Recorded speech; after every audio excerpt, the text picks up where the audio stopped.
takutnya nggak relate sama apa yang teman-teman pelajari di arsitektur, tapi meskipun nggak relate, bisa lihat POV gitu, kalau anak-anak sekarang point of view yang berbeda dari disiplin yang lain, yang mungkin bisa jadi juga bisa kolaborasi nantinya ya dengan, karena saya juga ada beberapa kolaborasi tapi dengan dosen di PWK gitu ya, perencanaan wilayah kota gitu ya, jadi nggak menutup kemungkinan lah ya.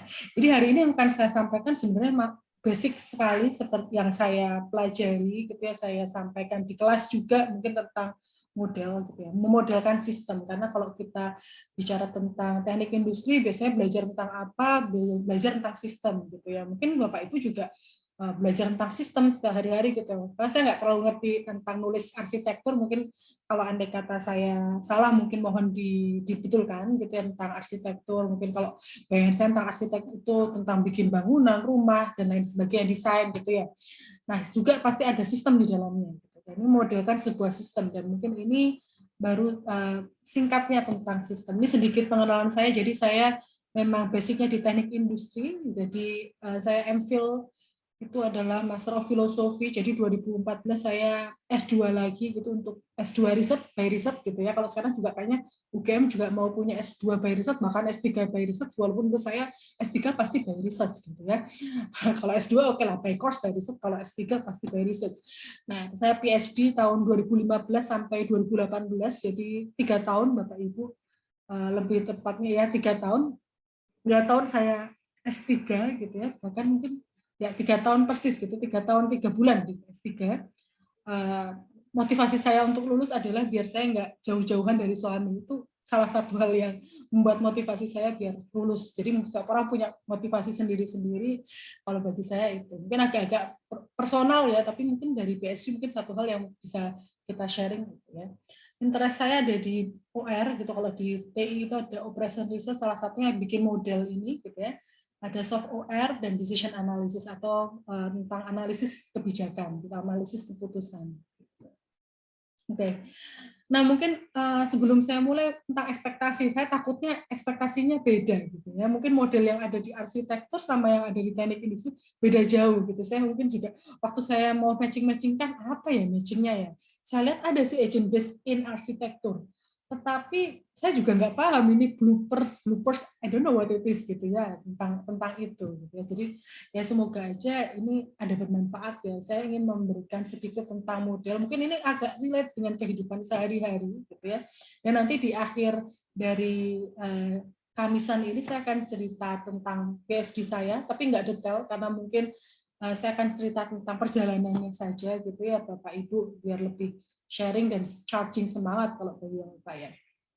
Oke, kita mulai dengan sebuah sistem gitu ya. Kalau kita ngomongin sistem can be anything ya nggak sih? Kalau menurut Pak Elvis coba kalau ngomongin sistem itu kayak apa tuh Pak sistem? Kalau talking about system. Ya, baik Bu, terima kasih. Kalau saya karena saya disertasiku lebih cenderung perencanaan juga, saya sudah beberapa kali baca juga mengenai sistem. Kalau menurut Benjamin Raif itu beliau juga tentang model, konseptual model model planning itu menurut beliau itu sistem itu sebuah kesatuan. Jadi ada berbagai macam hal di dalamnya.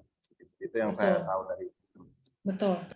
Mungkin rasanya itu ya, kita sehari-hari sebenarnya ketemu dengan sistem gitu ya, ada bumi kita sistem, di mana kita adalah entitas di dalamnya, ya nggak sih? Tapi kalau entitas di dalamnya nggak ada interaksi, juga ya bukan sistem gitu ya. Tubuh kita sendiri dalam individu kita ada sistem metabolisme, contohnya di mana mungkin ada, saya juga waktu itu biologi saya waktu SMA suka remedial, mungkin juga mohon maaf, jadi kayak ada liver, ada usus, dan ada paru, dan lain sebagainya, di mana masing-masing entitas itu saling berhubungan, ya nggak sih? Kalau satunya ada masalah, yang lainnya ada efeknya, karena saling berinteraksi. Sistem transportasi lalu lintas gitu ya, mungkin yang Bapak Ibu kenapa bisa macet bukan karena satu entitas, kadang-kadang bukan karena si komo lewat mungkin ya, tapi ya karena macam-macam, juga cuma kenapa udah banyak transportasi umum di Jakarta tetap macet gitu ya nggak sih, udah bikin MRT, LRT dan lain sebagainya tetap macet, kenapa ya gitu ya, bukan salah pemerintah aja, bukan salah manusianya aja, pasti ada salah satu sebabnya gitu, ada banyak sebabnya gitu ya. kayak di kelas juga ya, ini ada sistem juga, ada mahasiswanya, ada dosennya, ada ya kayak kita sekarang ini juga ada sistem, ada yang pembicaranya, ada ada Zoom-nya sendiri, tidak cuma manusia yang kita ngomongin, tapi ya semua yang ada di dalam ini. Dan juga COVID-19 kemarin yang semoga udah hampir berakhir gitu ya, udah mulai menurun gitu ya, itu juga sistem gitu. Dan itu bisa kita modelkan gitu ya. Dan mungkin di arsitektur, mungkin bangunan, kita ngomongin tentang bangunan, pasti itu juga sistem, karena di dalamnya nggak cuma tentang pintu, jendela, dan lain sebagainya, pasti ada fondasi dan lain sebagainya yang merupakan sebuah sistem. Nah, kalau menurut Aristotle, gitu, the whole is greater than the sum of its parts. Maksudnya adalah kalau kita ngomongin sebuah sistem, kita tuh nggak bisa cuma menambahkan masing-masing elemennya. Contohnya kalau kita ngomongin arsitek gitu ya, yang namakan sistem konstruksi atau bangunan adalah jendela ditambah apa, enggak juga kan, karena masing-masing harus ada interaksinya. Di sini sistem itu terdiri dari beberapa elemen yang berbeda dan dia saling bersama-sama gitu ya, menghasilkan hasil yang di luar ekspektasi kita. Jadi the whole is greater than the sum of its parts.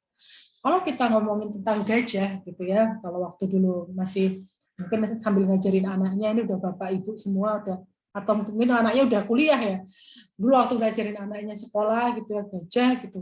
Kalau kita ngomongin gajah sebuah sistem, ya nggak bisa, gajah itu adalah ekor ditambah belalai ditambah telinga dan lain sebagainya, enggak ya. Kalau orang buta suruh meraba gitu ya, ngomongin sistem, kalau orang buta suruh meraba sistem bagian gajah yang di bagian ekor, wah ini bukan ekor, ini adalah rope gitu ya, adalah sebuah tali gitu. Ini kayaknya telinganya ini kayak ini deh, kipas gitu dan sebagainya. Padahal kalau kita ngomongin gajah, gajah itu lebih dari ekor ditambah mata ditambah lain sebagainya. Harus ada sesuatu yang berinteraksi, harus ada sesuatu yang berkoneksi, berkolaborasi gitu ya. Nah, komponen dari sistem itu macam-macam. Ada entitasnya, ada object of interest-nya, ada atributnya, ada propertiesnya. Kalau kita ngomongin tentang, karena saya banyakkan modelkan perilaku gitu ya. Jadi kalau di TI, kenapa saya misalkan dulu waktu saya S2 gitu, penelitian saya itu terkait tentang terorisme. Jauh kan dari teknik industri, mungkin bayangan di teknik industri itu tentang di pabrik modelin bottleneck dari pabrik gitu ya, apa urutan dari pabrik. Nah kok tiba-tiba ke terorisme, karena ternyata di TI itu kita lebih ke sosioteknikal, kita mencoba untuk menyelesaikan masalah sosial yang ada dengan pendekatan teknis gitu, maksudnya dengan modeling salah satunya. Waktu itu saya waktu S2 ini sedikit cerita. S2 ngomongin tentang terorisme, saya sampai ke BNPT gitu ya, Badan Nasional Penanggulangan Teroris. Waktu itu saya senang, soalnya saya waktu pada dasarnya saya senang, saya orang lapangan gitu. Pada dasarnya saya senang ketemu orang baru gitu ya. Pada dasarnya saya senang tantangan. Waktu itu ditanya sama supervisor saya S2, yakin kamu mau ngambil terorisme gitu. Datanya susah loh. Gitu. Nggak punya kenalan lagi. Saya nggak apa-apa lah, ambil aja gitu. Oke, asal Google tanya BNPT di mana, ternyata kantor BNPT nggak sesuai sama yang ada di Google. Mungkin karena mereka intelijen kali ya, jadi yang mereka mengarahkan ke beda gitu ya. Tapi nggak jauh dari situ. Nah di sana ditanyain kenapa bisa teknik industri ngomongin tentang terorisme, apa hubungannya gitu? Industri apa? Industri kriminalitas mungkin ya, bukan juga gitu. Nah singkat cerita waktu itu saya membuat sebuah model prediksi Bapak Ibu, memprediksikan kira-kira berapa sih kemungkinan gitu, kemungkinan dengan kondisi-kondisi tertentu serangan teroris itu akan terjadi. Jadi saya membuat model prediksi gitu, tentang probabilitas kalau andai kata hoax-nya atau beritanya banyak yang negatif, kalau main macam lah, ada kondisi macam-macam, berapa sih kemungkinan peluangnya. Di situ saya perlu interview dulu gitu. Jadi dari dulu saya sebenarnya mix method. Ya, jadi di PSD pun saya juga belajar banyak hal, salah satunya adalah kualitatif, yang mana banyak kan orang engineering, itu orang engineer, orang teknik, Bapak Ibu juga orang teknik, banyak kan, kalau nggak tahu ya kalau di arsitek, kalau di TI, banyak kan kuantitatif banget gitu. Metodenya kuantitatif banget, bikin mathematical model, bikin macam-macam. Saya nggak kepikiran tentang kualitatif. Nah itu saya telah belajar juga ketika saya di sana, MPhil dan PhD saya tentang kualitatif. Ternyata bayangan saya tentang kualitatif itu yang tadinya menurut saya mudah gitu, kayak kuantitatif is superior lah daripada kualitatif. Salah besar, nggak ada yang superior gitu. Jadi saya malah belajar dari awal tentang kualitatif. Gitu juga waktu saya teroris itu, saya penelitian terkait teroris itu juga seperti itu Bapak Ibu. Nah, singkat cerita gitu ya, saya melakukan interview, tapi karena saya nggak punya bekal apa-apa terkait interview, saya datang aja kayak ngobrol biasa gini tanpa direcord. Ini cerita tentang, saya nggak terlalu banyak di sini ya, saya cerita tentang proses riset aja. Nggak direcord, jadi saya nggak ada record, nggak ada list of question-nya gitu ya, benar-benar buta tentang kualitatif gitu, waktu itu. Waktu sidang gitu ya, saya udah bikin tuh modelnya, ditanyain hasil kualitatifnya seperti apa. Karena itu terjadi. Kadang-kadang kita melakukan interview dengan ekspert, siapapun itu expertnya, tapi kadang kita lupa menulis itu di naskah kita. Gitu. Kadang bahkan saya lupa untuk nge-record, melakukan analisis secara kualitatif, saya nggak ada bayangan sama sekali. Dan itu saya baru belajar ketika saya MPhil. Gitu.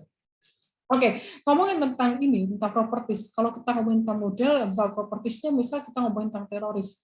Teroris punya properties satu. Salah satu propertiesnya adalah dia punya umur, gitu kan, let's say jenis kelamin dan lain sebagainya. Ada aktivitasnya di dalam sebuah sistem, ya nggak sih?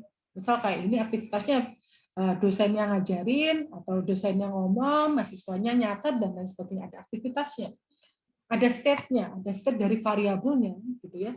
Ada event-nya, ada kejadian-kejadiannya. Kalau di TI biasanya kita ngomongin tentang misal kita bikin model terkait antrian gitu ya. Antrian di shopping mall, let's say. Misal apa sih yang suka penuh? Kita bilang antrian parkir tuh biasanya ya. Gampangnya parkir mall, gimana Mas? Superindo, Bu. Oh, Superindo. Antri. Nah, Superindo suka antri.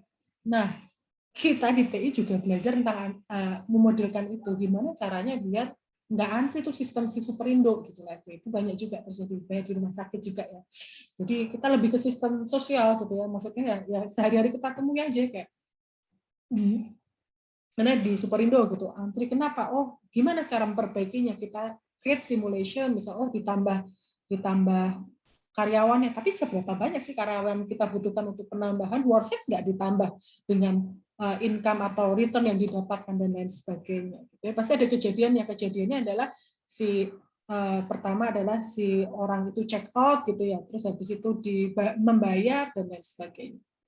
Endogenus itu aktivitas yang ada di dalam sistem itu, eksogenus yang ada di luar sistem. Kadang-kadang kita perlu men-state mana yang endogenus, mana eksogenus, karena kalau kita ngomongin sistem, kita harus punya batasannya. Kalau enggak, kita bisa memodelkan seluruh dunia, gitu ya.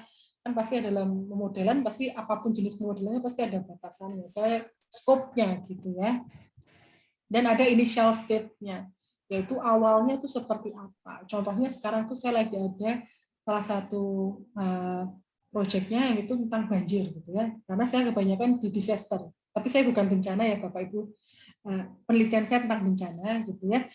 Kalau di teknik itu sekarang ada namanya COE, Center of Excellence gitu ya. Nah itu salah satu saya di disaster. Nah kalau ngomongin tentang initial step, kita ngomongin sebelum kita melakukan improvement pasti ada kondisi awalnya kayak apa sih sebagai patokan, apakah improvement dari simulasi dari model yang kita develop itu benar-benar signifikan bedanya gitu, benar-benar impactful atau enggak gitu ya. Nah, sistem itu punya karakteristik, pasti punya tujuan yang Bapak Ibu bikin dalam tesis atau dalam apapun itu pasti punya tujuannya. Misal kalau saya waktu itu tujuannya saya ingin prediksi kalau yang waktu S3 saya itu tentang trust gitu ya, ingin prediksi berapa banyak sih orang yang selamat dan orang yang nggak selamat ketika bencana Merapi ataupun Sinabung. Dengan salah satu yang saya pertimbangkan adalah aspek kepercayaan mereka terhadap spiritual leader atau juru kunci bahasa Indonesianya. Gitu ya. Nah, karena waktu itu 2010 kan Bapak Ibu masih ingat di 2006 ada Mbah Marijan yang roso-roso gitu ya. Kalau dulu ada iklannya roso-roso gitu ya. Dulu sangat heroik gitu. Dia nggak usah nggak perlu evakuasi, tetap bisa selamat di 2006. Tapi di 2010 ternyata itu cuma luck gitu ya, keberuntungan. Nah, dan banyak juga orang di sana itu masih percaya dengan juru kunci. Nah, ketika orang percaya sama juru kunci, berapa banyak sih orang yang akan selamat gitu ya dengan ketika dia percaya sama juru kunci, berapa orang yang selamat ketika dia percaya sama diri mereka sendiri. Kan kadang ketika kita bencana gitu ya, ketika ada bencana mungkin di 2006 ada gempa di Jogja ya, ada tsunami dan lain sebagainya, teman Bapak Ibu juga kadang-kadang percaya sama diri sendiri, lebih pede gitu.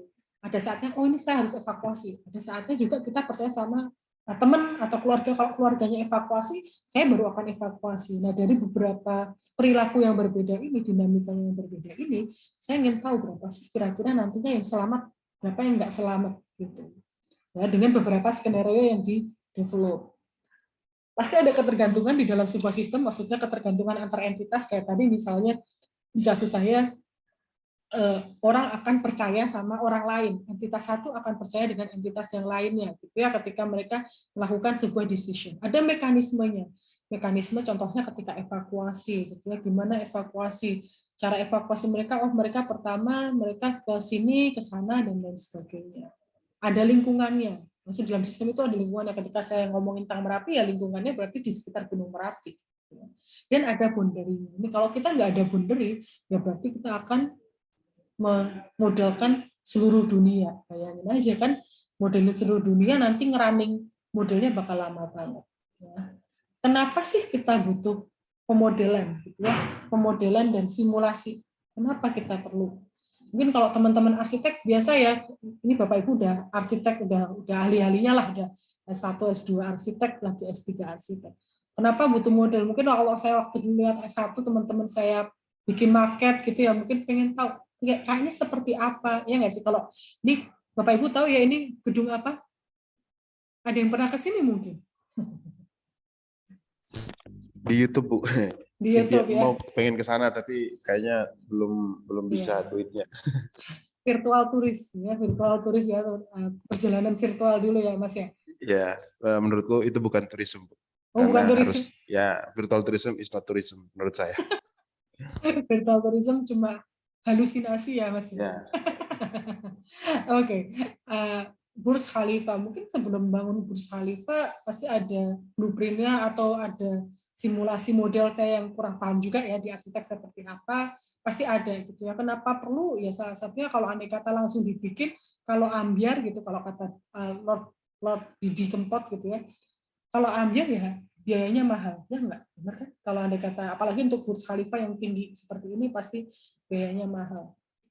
Kalau kita ngomongin simulasi in another way gitu ya, kita ngomongin di bencana gitu, pasti kan kadang-kadang ada simulasi evakuasi, ya enggak sih? Kenapa sih itu perlu ya? Salah satunya biar ketika ada respon beneran, kita ada bencana beneran ya kita udah siap, dan efeknya apa? Kita bisa meminimalkan jumlah orang yang terluka, yang meninggal gitu ya. Jadi kenapa kita butuh ya, salah satunya kita ingin menghemat budget. Kalau andai kata kita langsung melakukan dengan eksperimen di actual system gitu ya, bisa jadi duitnya bisa mahal gitu. Misal saya pengen tadi ya Superindo, kita pengen ngotak-atik berapa banyak jumlah orang yang di Superindo, dengan kita eksperimen dengan aktual sistem bisa mahal karena kita harus merekrut karyawannya, terus oh ini kayaknya salah deh, terus kita memecat karyawannya, kan jadi immoral juga ya, maksudnya nggak enak juga. Nah, maka itu kita butuh sebuah model tentang aktual sistem. Jadi kita mencoba membuat replikasi kemiripan dari model dari aktual sistemnya.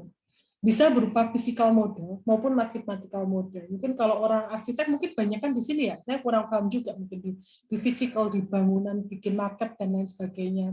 Ya. Kalau orang banyak juga mungkin di arsitek juga bikin mathematical model, di sini bisa simulasi, bisa analytical solution. Nah kalau di TI sendiri biasanya ada dua, gitu ya. Ada yang optimasi benar-benar ngitung, bikin model matematis gitu ya, pengen tahu berapa nilai optimal dari sebuah contohnya lokasi, biaya dan lain sebagainya. Ada juga tentang simulasi. Nah, banyak kan saya akan bermain di simulasi. Mungkin nanti saya akan lihatin sedikit ya cuplikan tentang simulasi. Nah, model itu apa? Pemodelan itu adalah sesuatu yang simple, lebih mirip tapi lebih simple. Ya mungkin kalau Bapak Ibu pernah atau sering ya, ibu-ibu mungkin ya lagi ke toko baju gitu ya, pasti ada manekinnya nggak sih? Itu kan pemodelan, itu juga masuk pemodelan. Wah di model kayak cakep nih, kayak bajunya oke banget dah. langsung beli, atau nggak usah dimanakin deh, di model endorsement, mbak-mbak IG influencer gitu, kayak cakep ini, beli check out dipakai, kok kayaknya ya enggak, bisa jadi modelnya nggak sesuai sama ekspektasi sama realita kita gitu ya, tapi model itu ya mirip tapi lebih sederhana gitu ya. Dia dibuat mirip dengan real system, but dia bukan 100% same ya, mirip sama gitu, tapi dia cuma mirip. Dan kita pengen bikin model itu untuk memprediksi efek dari apa yang kita penginkan, misal kayak skenario kebijakan gitu ya. Karena saya kebanyakan di decision analysis.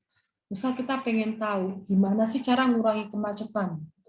Kita otak-atik itu beberapa parameternya. Contohnya salah satunya kita tambahkan jumlah MRT-nya gitu ya. Apakah bisa mengurangi kemacetan? Nah, apakah dengan kita nambahkan lain sebagainya gitulah.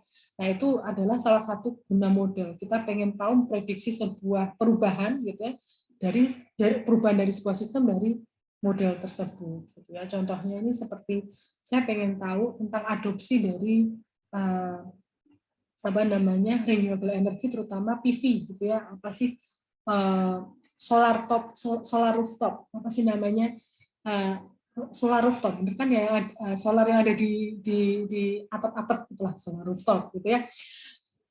Gimana caranya mereka mau adopt? Nah, kita juga bisa bikin model. Gimana, apa sih yang membuat orang bisa adopt sebuah teknologi baru? Apa sih good model? Good model kayak bukan model yang baik atau model yang salah. Ini juga menarik, kemarin saya baru aja nge-review jurnal gitu ya, salah satu mbahnya, karena salah satu autornya itu adalah mbahnya di pemodelan.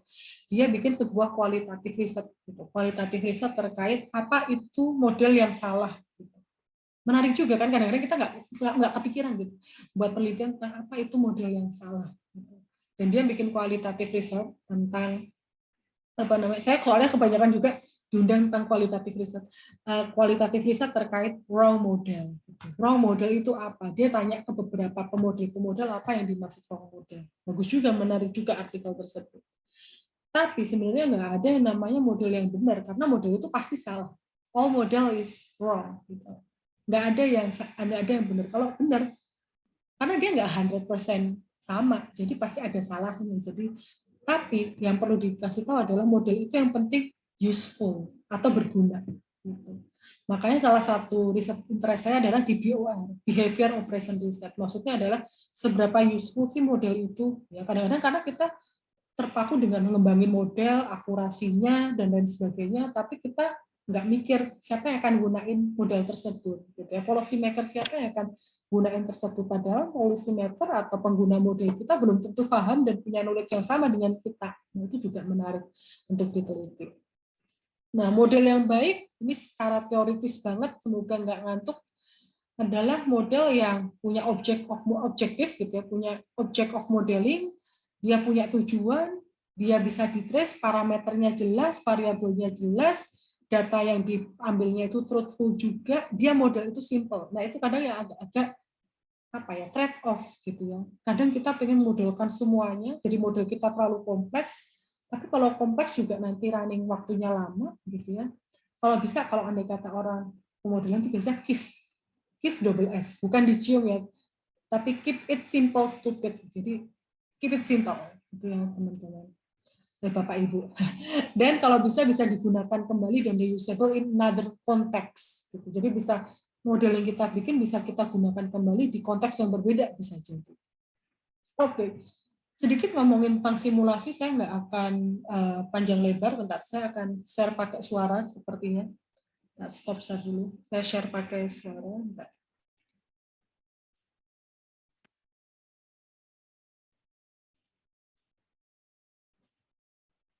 Nah, simulasi. Jadi kayak kebanyakan banyak model tuh bisa apa aja. Jadi mungkin di Bapak Ibu punya model konseptual itu part of simulasi juga. Jadi ketika kita mau bikin sebuah model biasanya ada konsepnya gitu ya. Konsepnya ini bisa dari theoretical, dari teori-teori yang ada terus kita cobakan di dalam simulasi gitu ya. Kalau di sini konteksnya simulasi, bisa juga kita verified secara empiris gitu dengan survei dan lain sebagainya. Nah, kayak apa sih simulasi atau model? Model itu sebenarnya dibangun dari reality, dari kehidupan, dari real world yang ada. Lalu kita capture fenomena yang ada di real world, apapun fenomenanya. Kalau saya lebih cenderung tertarik dengan social problem, gitu. Mungkin di arsitek beda lagi realitinya seperti apa, tapi pada intinya mirip seperti ini. Kita capture dan kita analisis, lalu kita buat sebuah model yang mirip.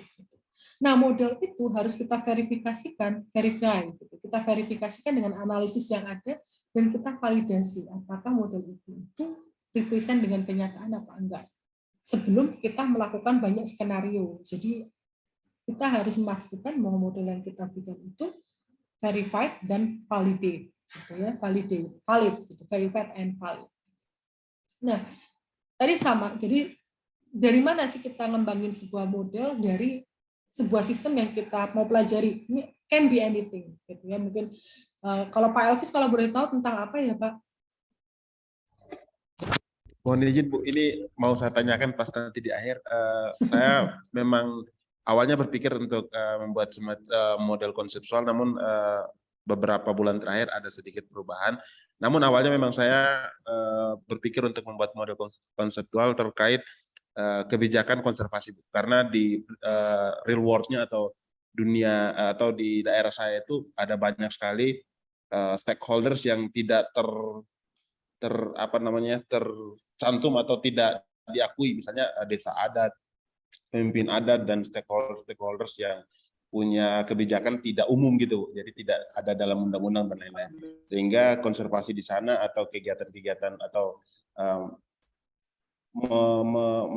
mengkonservasi sebuah warisan-warisan budaya itu terkendala dengan hierarki. Nah, itu yang awalnya saya pikirkan, namun saat ini memang memang masih mempelajari model, tapi tidak lalu mengambil itu karena ada sedikit perubahan dengan setelah diskusi dengan promotor. Kira-kira begitu Bu. Jadi gambarannya seperti itu. Jadi tentang konservasi warisan budaya gitu kan, yang sistem understudy-nya itu kan ya, kalau saya boleh. Nah, konservasi warisan budaya. Nah, itu mungkin banyak kayak problem di sana, ada banyak.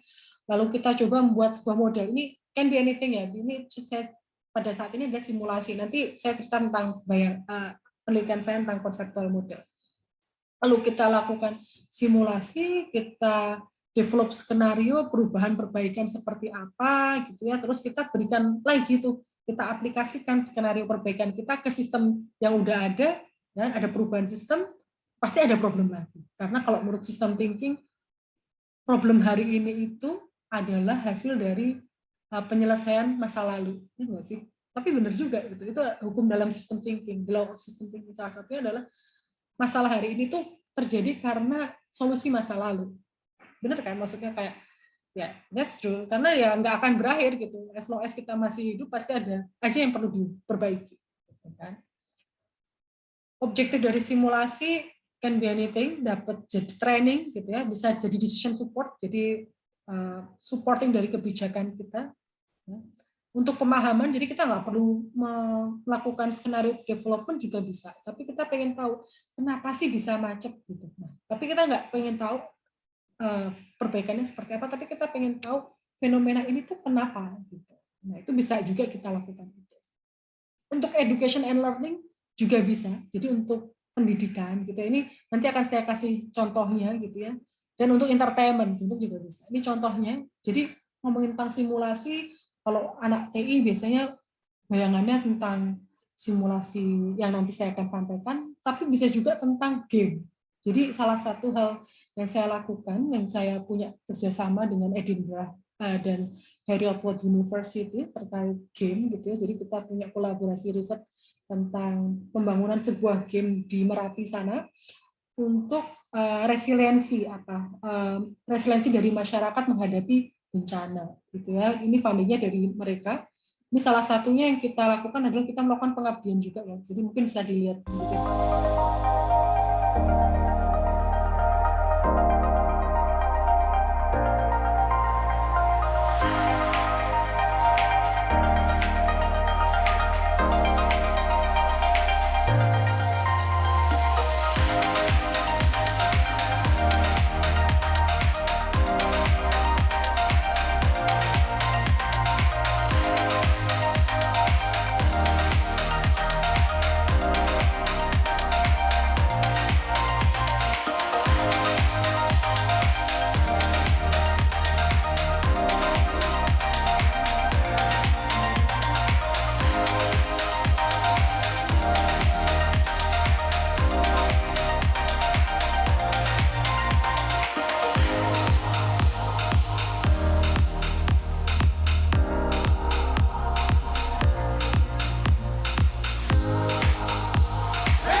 Nah, ini salah satunya dari kegiatan pengabdian. Jadi ini sebenarnya game itu juga merupakan salah satu wahana simulasi. Yang tadinya biasanya mungkin simulasi bencana kita lari-larian gitu ya, dari satu tempat ke tempat lain dan lain sebagainya, bisa kita come up dengan sebuah game. Ini game namanya game Sigap, bisa di-download juga di Play Store. Jadi kita ada game gitu, game ini bisa digunakan untuk meningkatkan resiliensi. Nah, itu kita cobakan itu waktu itu ada apel bencana, dihadiri juga Bupati, itu Bupati Sleman, tadi mungkin ada Bupati. Kita cobakan ke relawan gitu. Ini salah satu hal yang menarik, kan siapa tahu malah kita kolaborasi ya. Itu tadi kolaborasi dari salah satu dosen di PWK juga ya, Bu Yani gitu ya. Kita kolaborasi terkait gamifikasi di bencana. Ini salah satu hal yang bisa di-develop juga dari simulasi. Jadi simulasi itu nggak cuma simulasi nanti yang saya akan sampaikan, tapi juga simulasi dalam bentuk game. Nah, kalau di TI, saya akan sedikit cerita, simulasinya kayak apa, kita bisa lihat sistemnya bisa apa aja. Misal sistem di sini sistem apa sih, antrian pesawat gitu ya, mungkin kadang-kadang ramai banget, gimana caranya biar cepat gitu ya. Atau kadang-kadang mungkin hal simpel kayak di restoran, kadang saya sempat tuh di restoran nggak dipanggil-panggil, kan dia nggak jelek sistemnya, sistem pelayanannya, maksudnya kayak antriannya seperti apa, kan ada juga yang udah profesional ya, kayak dokter gitu, ada nomor antrinya dan lain sebagainya. Nah, ini juga bisa kita develop, ini salah satu contohnya tentang descriptive. What is simulation? You might already know the answer, but if you don't, it can be explained in as little as 2 words. Problem solving. Should we add a new machine? How can we get rid of this bottleneck? Will we receive a positive return on our investment? Simulation can answer these and many other questions because it provides a virtual environment to learn and experiment on your process. A place where data is easy to come by and where mistakes result in improvement instead of ending careers. FlexSim is powerful 3D simulation software, built from the ground up to make simulation as easy as possible, without sacrificing an ounce of function or visual appeal. You can create beautiful, detailed models that deliver results, yet make an impact in the way spreadsheets or charts never could. And you can do it all in just minutes with drag and drop controls and easy-to-use features. So what is FlexSim? It's a problem-solving tool that allows you to accurately answer any question about your business. You'll save time and money by making better choices and avoiding the bad ones, all without the risk in physical experimentation. Contact us today for a free web demo or ini udah jualan. Tapi anyway, ini udah jualan. Tapi anyway, ini salah satu yang bisa dilakukan adalah kayak tadi description simulation, itu kita bisa mensimulasikan kayak tadi ya di pabrik gitu ya, atau di bandara dan lain sebagainya. Tapi ada juga simulasi di yang bisa kita mensimulasikan kebijakan. Mungkin tadi yang beberapa Pak Elvis gitu ya tadi ya, ini namanya sistem dynamics. Jadi yang tadi namanya discrete event simulation, yang ini namanya sistem dynamics model. Mungkin bisa kita lihat ya. Ini suaranya kedengeran kan di suara si videonya ya? Oke. Ini menarik, ini cukup menarik. Jadi mungkin Bapak Ibu bisa melihat ya, kalau Anda kata di awal-awal COVID dulu banyak orang bisa melakukan model prediksi berapa jumlah kasus, kapan akan naik, kapan akan menjadi puncak, kapan akan turun. Nah, ini salah satu yang bisa menggunakan ini. Seperti inilah sistem dynamics ya. A system dynamics model starts with a diagram showing the structure of a system. You don't need to learn a new programming language, you just need to identify how the parts are connected and input some basic math functions such as adding, subtracting, multiplying, and dividing. Key stocks or accumulations are identified with the box. These stocks can go up and down based on their flows or rates of change. The advantage to moving from a stock flow diagram to a running model is that you can see what happens to the accumulations in the system over time. So the diagram isn't just a static picture of a system, but rather it becomes dynamic, like a moving machine or organism. Here's a simple example. Let's say we have a population of deer. The number of deer are represented as a stock. They can be born, adding to the population, and they can die, subtracting from the population. How many are born depends on 2 factors: how many deer there are and the birth fraction, that is, the percentage of deer that will give birth in any given year. How many die depends on 2 factors: how many deer there are and the average lifespan. To keep it simple, let's say that we'll have 100 deer to start, and that the birth fraction will be about 20% of the total deer, 0.2. That takes into account that about half of the population will be female, and some of those females will be too young or too old to give birth. To figure out the number of births in any given year, we multiply the number of deer by the birth fraction. Again, to keep it simple, let's say the lifespan of a deer will be about 5 years. To figure out the number of deaths in any given year, we divide how many deer we have by the lifespan. So on average, 1/5 of the deer would die in any given year. Can you guess what will happen to the deer population given this simple structure and set of rules? Let's find out. Notice that the deer population stays exactly the same for 20 years. Now let's make a simple change. We'll change the lifespan to 10 years so the deer will live twice as long. What do you think will happen to the deer population?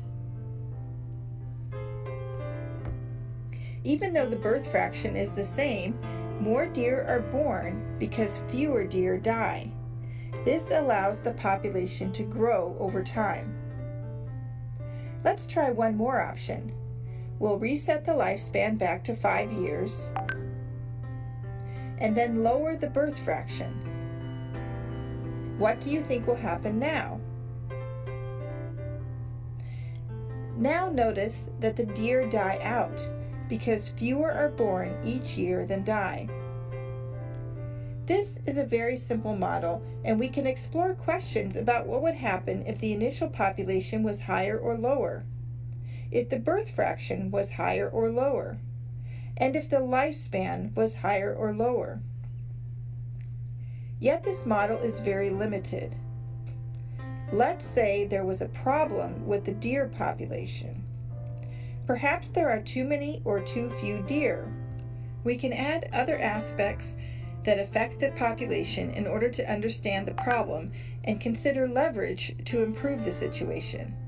These might include elements like food for the deer, predators, and more. To create some of your own models, check out the book Model Mysteries that includes. Nah, kalau ini ada simulasi yang beda namanya sistem dynamics. Jadi kalau Bapak Ibu biasa lihat dulu di awal-awal COVID itu Bapak Ibu biasa lihat ada prediksi gitu ya kapan kasusnya naik gitu ya. Di sini kan udah bisa dilihat dari berapa banyak yang susceptible, berapa banyak yang terinfeksi, berapa banyak yang sembuh gitu ya. Kok bisa ya melakukan seperti itu? Salah satunya bisa digunakan dengan sistem dynamics tadi. Kita bisa tahu di sini nggak perlu coding yang susah Bapak Ibu. Jadi tadi kan disebutkan kita tinggal plus minus, kalau bahasa Jawanya pengkorolan sudah gitu ya. Kalau bahasa Inggrisnya adalah minus plus tambah divided and times gitu ya, dikali gitu ya. Sama. Jadi kayak kenapa sih tadi kalau kasus deer atau rusa itu bisa, kita mau prediksi jumlah rusa itu diprediksi dari berapa banyak yang hidup, berapa banyak lahir, berapa banyak yang mati. Ya, ketika lifespan atau umur rusanya semakin panjang, ya semakin banyak rusanya dan lain sebagainya. Dan itu bisa kita adopsi ke hal yang lebih kompleks, contohnya tadi COVID. Gitu ya. Berapa banyak sih yang terinfeksi? Oh, orang itu terinfeksi karena apa? Gitu ya. Di sini ada namanya causal loop diagram. Itu salah satu hal juga yang bisa digunakan untuk membangun model konseptual. Gitu ya. Infected population itu menyebabkan infectious contact rate dan lain sebagainya. Ini mungkin kalau lebih menarik lagi nanti mungkin bisa baca karena ini biasanya saya ngajarnya satu semester namanya sistem dynamic gitu ya. Biasanya untuk melihat kebijakan. Jadi ini banyak juga dilakukan oleh orang-orang mungkin kebijakan publik kali ya tentang sistem dynamics ini. Menarik dan ini banyak kasus-kasusnya tentang sosial juga bisa. Contohnya nanti ada namanya kalau Bapak Ibu tertarik namanya causal loop diagram, bukan kasual ya, tapi kausal, sebab akibat. Gitu.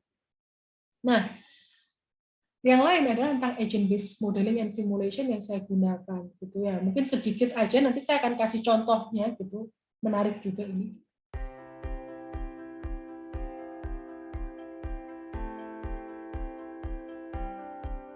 Our cities are facing ever more complex challenges as they adapt to emerging mobility trends, changing behaviours and unexpected shocks. At the same time, transport decision makers are seeking to deliver equitable, low emission and accessible transport systems.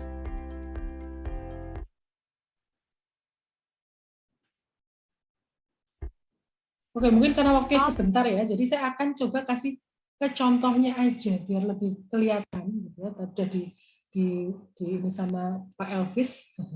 Nah, contohnya ini cuma saya pengen nunjukin aja. Apa sih itu agent based modeling? Bisa dilihat ya Bapak Ibu. Semuanya ya bisa lihat share screen saya. Ini di sini bisa dari model library. Contohnya kita pengen tahu tentang HIV. Jadi model ini itu tentang mensimulasikan tentang penyebaran HIV gitu ya, lewat sexual transmission. Ya.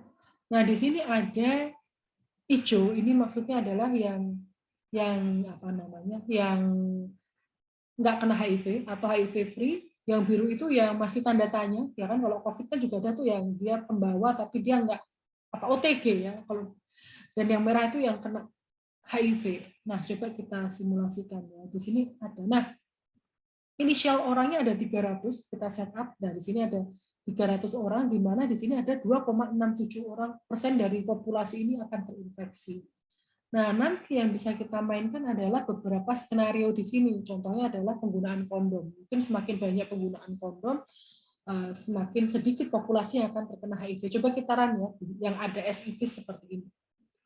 Nah, di sini bisa kita lihat Bapak Ibu, ternyata dari waktu ke waktu gitu ya, bisa kita lihat populasi yang hijau ini semakin sedikit ya, karena semakin banyak yang berhubungan gitu ya, paling dekat semakin dekat, saling berdekatan ini saling berhubungan gitu ya, mereka berhubungan, yang merah berhubungan sama hijau, yang hijau kena gitu ya, logikanya dan lain sebagainya, sehingga kita bisa memprediksi berapa sih jumlah orang yang kena HIV. Kok bisa seperti itu ya Bu ya, gitu. Mungkin ada yang tanya, itu ada codingnya. Jadi lebih ada codingnya, tapi ini codingnya nggak susah gitu, masih simple gitu ya, pakai logika if apa dan lain sebagainya, if then gitu. Di sini ada macam-macam, nggak cuma terkait HIV. Di sini Bapak Ibu bisa lihat yang lainnya tentang traffic juga bisa gitu ya, tentang voting, tentang bisa dilihat di sini. Net logo ini gratis, jadi Bapak Ibu bisa download sendiri, dan di situ ada model library-nya. Jadi tentang social science ada, tentang game juga ada, Pac-Man juga ada, dan lain sebagainya. Tentang bahkan di kehutanan pun mereka juga pakai ini untuk melihat tentang kebakaran hutan. Jadi pengen tahu tentang kebakaran hutan bisa juga gunakan ini. Menarik ya. Itu tentang agent based. Jadi sebenarnya agent based ini dia ingin menyimulasikan tentang perilaku ya, perilaku nggak cuma perilaku manusia ya, tapi perilaku tentang entitasnya. Bisa jadi perilaku dari si, kalau ngomongin kebakaran hutan berarti perilaku dari si pohon dan lingkungannya dan lain sebagainya gitu ya. Guna simulasi bisa macam-macam, bisa understanding the system, kita bisa ngetes hipotesis dari sebuah sistem yang mau kita uji gitu ya. Kita bisa mengkompres waktu karena kita bisa melakukan simulasi, misal simulasi dalam 5 tahun, kan kita nggak perlu nunggu hasilnya 5 tahun ke depan. Kalau kita eksperimen dengan reward system, kita harus nunggu 5 tahun ke depan.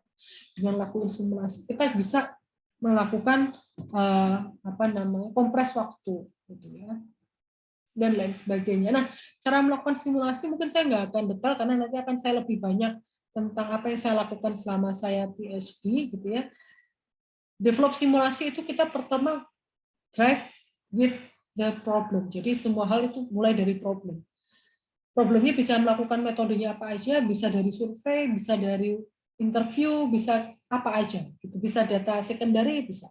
Lalu collect datanya, lalu develop modelnya bisa apa aja, lalu memvalidasi modelnya, itu hal yang penting juga. Jangan sampai model kita itu nggak represent real sistemnya. Gitu ya. Kenapa? Karena model kita nggak valid, terus kita ngelakuin skenario development, ya buat apa gitu? Karena model kita nggak represent, gitu ya. Lalu setelah itu valid, baru kita develop eksperimen. Gitu ya, maksudnya kita develop beberapa skenario, lalu kita interpretasi hasilnya, kita rekomendasi. Makanya banyak kan come up dengan policy recommendation, gitu, dengan kebijakannya seperti apa sih ke depannya. Gitu ya. Nah, ini hal yang menarik juga, kadang orang ngomongin model itu mereka sangat mendewakan yang bikin modelnya aja. Padahal bikin konseptual model, karena ketika simulasi itu kita harus bikin konseptual model, itu juga penting. Karena kalau andai kata kita ngomongin tentang keseluruhan model, konseptual model itu kayak bahan-bahan ketika masak. Kalau bahannya salah, sepintar apapun pemodelnya, ya hasilnya juga garbage in, garbage out, gitu ya. Kalau bikin modelnya udah benar, konseptual modelnya benar, tapi cara mempresentasikan ke usernya nggak bagus, usernya nggak paham, ya akhirnya nggak jadi juga, nggak useful juga model kita. Jadi semua hal ini penting adanya. Gitu ya. Mungkin saya akan lanjut sedikit tentang penelitian saya. Penelitian saya ini saya jadi banyak tentang bencana. Jadi penelitian saya ini terkait tentang emergency evacuation, gitu, yang ada di Sinabung dan Merapi. Kenapa Merapi dan Sinabung? Saya senang, seperti saya tadi katakan, saya senang ketemu orang baru, ketemu field baru. Gitu. Ini nggak perlu, kenapa saya melakukan penelitian ini ya karena kita negara bencana, gitu ya, negara bencana. Kita itu ibaratnya kita adalah supermarket problem. Gitu. Kalau orang luar itu biasanya senang kolaborasi sama kita karena kita kolaborasi sama kita karena salah satunya adalah kita tuh supermarket problem. Oh, ada aja, semua hal ada. Mau dari bencana, mau dari transportasi, gitu ya. Dan waktu itu salah satunya adalah karena Mbah Marijan ini yang menjadi satu hal yang menarik untuk dibicarakan. Dan kalau orang luar sana kan eksotis gitu, karena ya di mereka juga nggak ada juru kunci gitu. Apalagi percaya dengan seperti itu, kayaknya enggak. Gitu ya. Nah, dan kenapa Sinabung? Ternyata di Sinabung itu setelah saya lakukan wawancara itu, mereka punya leader, tapi leadernya itu untuk upacara adat, bukan untuk, kalau di Jogja, di Jawa mungkin kan juru kunci itu bisa macam-macam, juru kunci kuburan juga masuk juru kunci gitu kan, dan mereka percaya dengan itu. Kalau di Sinabung itu ternyata untuk leadernya itu cultural leadernya itu untuk pimpin upacara, entah upacara kematian kan, mungkin Bapak Ibu mungkin ada yang dari Sumatera Utara sana, mungkin banyak yang tentang kematian dan nggak ada yang tentang itu. Jadi ternyata culture-nya itu juga beda. Gitu. Saya juga senang tuh. Nah, yang saya garis bawahi di sini adalah tentang konsep kepercayaan. Jauh ya dari TI, jauh. Tapi saya suka meneliti tentang perilaku. Dan ternyata di sini orang itu, kalau menurut teori budaya itu orang dibagi menjadi 4. Yaitu kalau dalam konteksnya bencana, orang hierarki itu orang yang percaya sama pemerintah, gitu. Orang sama authority, orang yang lebih tinggi dari dia. Ya enggak, make sense kan, ada orang yang kalau pemerintah bilang baru saya ikut, gitu. Saya akan evakuasi. Ada juga orang yang egaliter, sebodoh amat sama pemerintah, yang penting keluarga saya evakuasi, tetangga saya evakuasi, teman saya evakuasi, saya evakuasi. Ada juga seperti itu. Ada juga individualis, means that mereka itu percaya sama diri mereka, kemampuan mereka, ya. Kalau mereka tuh bisa survive. Soalnya saya yakin ini belum mau kiamat, belum mau erupted gitu, saya nggak masalah. Ada juga yang tipikal fatalis. Fatalis itu di sini adalah orang yang percaya sama fate, sama takdirnya. Ya udah, kalau saatnya saya mati ya saya mati. Gitu. Ada juga soalnya di Merapi juga kita temui seperti ini. Mungkin Bapak Ibu masih ingat dulu di awal-awal erupsi 2010 itu ada juga tuh yang tipikalnya mbah-mbah nggak mau dievakuasi karena wes tahu nek aku emang jatah mati gitu, bahasa subtitlenya dari bawah ini ya. Jadi kalau sudah saya mau waktunya saya sampai sini ya sudah gitu. Tapi kalau kita ngomong tentang trust itu dinamis gitu ya. Kalau bisa jadi saya hari ini percaya sama Mas Elvis, tapi besok saya nggak percaya sama Mas Elvis. So that's why itu agent based modeling cocok di sini karena ada dinamisnya di situ. Di agent based itu kita bisa melihat dinamika dari perilaku orang juga gitu ya. Dan sehingga saya pengen tahu berapa sih jumlah orang yang selamat dan nggak selamat gitu dari agent based ini. Tapi yang saya lakukan di sini nggak bikin simulasinya Bapak Ibu ketika saya PhD. Saya cukup di model konseptualnya. Nah, waktu itu yang saya lakukan adalah ini sedikit ya tentang literatur review lah ya. Yang saya lakukan adalah saya melakukan mixed method. Ya, saya melakukan kuantitatif dan kualitatif. kualitatif saya lakukan interview dengan beberapa spiritual leader. Waktu itu adalah anaknya Mbah Marijan, Mbah Asih gitu ya, dan beberapa pemerintah gitu dari BNPB gitu ya, kalau bencana BNPB, dari BPBD gitu di lokal maupun di pusat gitu. Nah, selain itu saya ngelakuin survei juga. Surveinya itu saya 800 orang di Sinabung dan di Merapi. Saya datengin satu persatu karena kebanyakan kan mereka desa ya, maksudnya bukan online survei, susah soalnya kalau online survei. Mungkin ada Bapak Ibu juga mungkin lakuin etnografi, mungkin bisa jadi gitu ya. Mungkin yang etnografi bisa jadi, kalau budaya mungkin bisa lebih cocok ke etnografi kayak orang antropologi gitu ya. Jadi tujuan saya memang bikin konseptual model. Jadi dari kualitatif interview itu, hasil dari kualitatif itu saya buat untuk kuesioner kuantitatifnya, baru saya sebar ke orang masyarakat di sana tentang kepercayaan mereka. Jadi memang satu persatu itu agak lama ambil datanya, karena saya perlu ke Sinabung sama ke Merapi. Sinabung ternyata di Sinabung itu nggak cukup 3 jam dari Medan gitu, dan untungnya saya punya mahasiswa di sana, jadi saya terselamatkan karena di sana hotelnya juga kayaknya abal-abal gitu, saya takut juga. Jadi untung ada mahasiswa saya di sana yang bantuin juga, ada yang asli sana. Ini riset objektifnya. Tapi menarik, saya senang karena ketemu banyak orang itu, ketemu orang baru di sana, terus wawancara orang-orang di apa namanya di tenda, di pengungsian gitu ya. Masih soalnya di Sinabung itu masih beda ya sama di Jawa gitu ya. Membangun hunian tetap di Jogja itu lebih cepat daripada di Sumatera Utara, bahkan masih kasus gitu di Sinabung itu masih kasus gitu. Kalau waktu itu ya ketika saya wawancara, mereka ada beberapa yang kasus, entah apa. Kalau di Jawa gitu, di Jogja khususnya itu mereka saling bahu membahu, itu yang membuat lebih cepat resilience untuk menghadapi bencananya gitu. Nah, ini beberapa riset desain saya gitu ya. Ya itu nggak bisa dibaca ya. Jadi yang saya lakukan adalah yaitu saya melakukan kualitatif ya, terus structural interview ini, lalu bikin initial conceptual model. Conceptual model ini saya tes dengan survei untuk empirisnya. Lalu saya lakukan survei, statistik, lalu habis itu saya dapetin conceptual model yang telah terverifikasi. Hasilnya seperti apa? Ternyata orang Indonesia itu kebanyakan itu percaya sama pemerintah dan individualis. Sedikit yang egalitarian. Mungkin yang egalitarian ada tapi udah mati mungkin kayaknya. Karena ya fatalis sudah dikit karena orang fatalis sudah pada meninggal, karena yang percaya sama takdir mungkin udah terbawa oleh takdirnya gitu ya.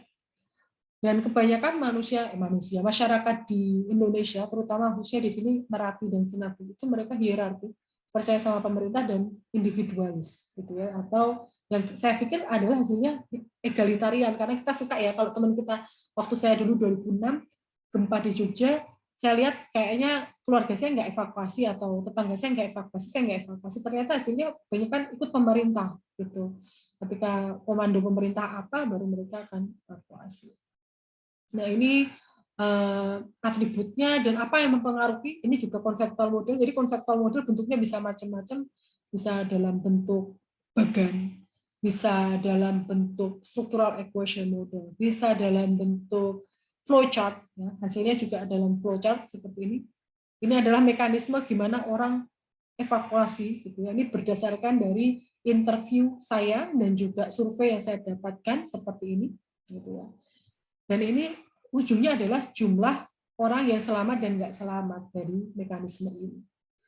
Kelihatannya simple ya bikin kayak gini ya, tapi ternyata butuh. Ya saya ngambil data itu, saya mulai PhD 2015. April 2015, proposal saya agak lama. Waktu itu saya biasanya kan setahun kompre gitu ya kalau di sini ya. Kalau di UGM, kalau di TI lah, saya nggak tahu di arsitek. Di saya itu 1,5 tahun. Lebih lama. Maksudnya biasanya teman-teman saya satu tahun udah pada kompre. Saya 1,5 tahun. Tapi kata supervisor saya, nggak apa-apa, agak lama di proposal, tapi ketika kamu udah tahu data collectionmu seperti apa, analisismu mau seperti apa, akan lebih mudah nantinya. Jadi nggak masalah proposalnya lebih lama, tapi ketika kamu udah proposalnya goal, kamu udah tahu direction selanjutnya seperti apa, data collectionnya mau seperti apa, analisisnya seperti apa, dan itu it happens gitu, benar gitu. Jadi 2016 akhir saya baru 2016 agak akhir saya baru sidang gitu ya sekitar itu, terus sidang proposal, lalu saya ambil data kurang lebih 3 bulan analisis, nulis 2018 Maret saya submit, terus nunggu sidang saya bulan Juni, 11 Juni saya masih ingat, karena kayak tanggal bersejarah lah, karena PhD itu kan up and down ya. Saya yakin Bapak Ibu juga kadang-kadang semangat, kadang-kadang kurang semangat. Saya juga punya beberapa bimbingan PhD di sini gitu ya. Ada yang semangat banget, ada yang hilang-hilang gitu ya. Tapi maka itu saya senang dengan acara ini, mungkin bisa nge-charge semangat ya, karena ya cerita orang beda-beda gitu. Maksudnya cerita orang dalam melakukan PhD beda-beda. Mungkin ada yang ada bawa anak gitu, ada anak yang kecil, ada yang orang tuanya sakit, atau soalnya it happens ya, ini nggak cuma cerita tentang studi saya. Waktu PhD ada juga yang drop out karena orang tuanya sakit, dia harus pulang ke Indonesia untuk merawat orang tuanya. That happened, dan mungkin ceritanya dia seperti itu, ada dia lanjutin di UGM. Ada juga yang sakit, dianya sakit gitu ya. Terus akhirnya dia agak lama. Ada juga yang kalau di luar suka gonta-ganti bimbing supervisor gitu. Ya rezekinya gitu, supervisornya pindah gitu, atau kenapa gitu, atau sakit, atau bisa jadi supervisornya meninggal kan mungkin juga ya. Ya cerita orang masing-masing berbeda gitu ya. Jadi pasti tantangannya beda. Mana yang lebih susah? Semuanya punya challenge masing-masing, dan cope dengan itu ya masing-masing gitu ya. Dan yang pasti kalau PhD ya pasti ada contribution to knowledge. Ini hal yang pasti akan ditanyakan tentang kontribusi, entah di kompre, di sembas maupun di sidang gitu ya. Nah, inilah yang ini ada 3 kontribusi saya. Waktu itu saya kalau di UK itu cukup sekali, jadi sidangnya nggak berkali-kali gitu ya. Kalau kan ada macam-macam ya, kalau di Eropa itu berkali-kali, mungkin di UK itu sekali. Waktu itu external examiner saya itu dari Lancaster gitu. Dan kebetulan setelah itu saya punya kolaborasi riset selanjutnya gitu. Jadi bagian saya adalah dengan, kan mungkin Bapak Ibu dari kampus yang berbeda-beda. Setelah ini mungkin setelah lulus bisa malah kolaborasi. Ini saya juga lakukan kolaborasi bersama yang tadi yang game. Itu kebetulan saya juga kolaborasi dengan teman PhD saya. Kebetulan dia jadi dosen di Edinburgh gitu ya. Jadi setelah lulus itu hampir barengan, dia bilang, yuk kita kolaborasi. Sampai sekarang kita masih kolaborasi bareng di sampai sekarang masih punya hubungan. Begitu juga saya yakin nanti Bapak Ibu juga akan berkolaborasi bersama. Oke, mungkin itu saja dari saya. Keep calm and finish the PhD gitu ya. Ada pertanyaan? Nggak ada? Baik. Saya kembalikan ke Mas Elvis. Baik, Bu Yulia, terima kasih banyak. Banyak sekali hal yang bermanfaat, ilmu yang bermanfaat bagi saya, terutama bagi teman-teman atau Bapak Ibu semua pejuang S3. Oke, banyak hal ya. Yang pertama itu beliau sudah memulai dengan motivasi. Yang penting kita tahu motivasi kita untuk lulus apa. Kalau Bu Yulia kan motivasinya agak unik ya, biar nggak jauh dari suami gitu. Kalau saya juga sama, tapi orang tua, biar nggak jauh dari orang tua. Karena orang tua saya di Maluku dan saya di Jogja sudah 10 tahun, dan mungkin itu salah satu motivasi saya untuk harus cepat selesai. Lalu kemudian, soalnya kalau andai kata nggak ada motivasi, akhirnya kita tanya, kenapa sih kita harus PhD? Gitu. Kenapa kita harus jauh-jauh, apalagi yang ibu-ibu atau mbak-mbak semuanya jauh gitu dari, kenapa sih harus jauh capek-capek? Gitu. Nah, itu mungkin ketika kita down, kita perlu ingat kembali kenapa sih kita ada di sini? Gitu sih. Ya, terima kasih Wilya. Lalu kemudian kalau di teknik arsitektur dan juga doktor arsitektur dan perencanaan itu biasanya saya sudah melihat, mungkin membaca secara garis besar beberapa disertasi yang dihasilkan itu banyak itu kiblatnya kepada proses model daripada HNQ dan juga yang lalu diperkenalkan lanjut oleh Benjamin Reif, yaitu mengenai deskriptif model, kemudian predictive planning, lalu kemudian eksploratif. Nah itu tadi Bu Yulia sudah banyak sharing tentang predictive model juga, memprediksi.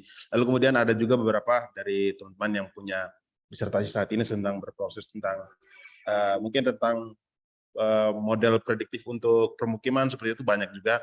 Nah, saya sempat yang tadi sudah saya sampaikan ke Bu Lia, sempat terpikirkan ketika awal masuk UGM itu untuk membuat semacam model untuk memperjelas kesemerawutan hierarki dan ya hierarki stakeholder dan juga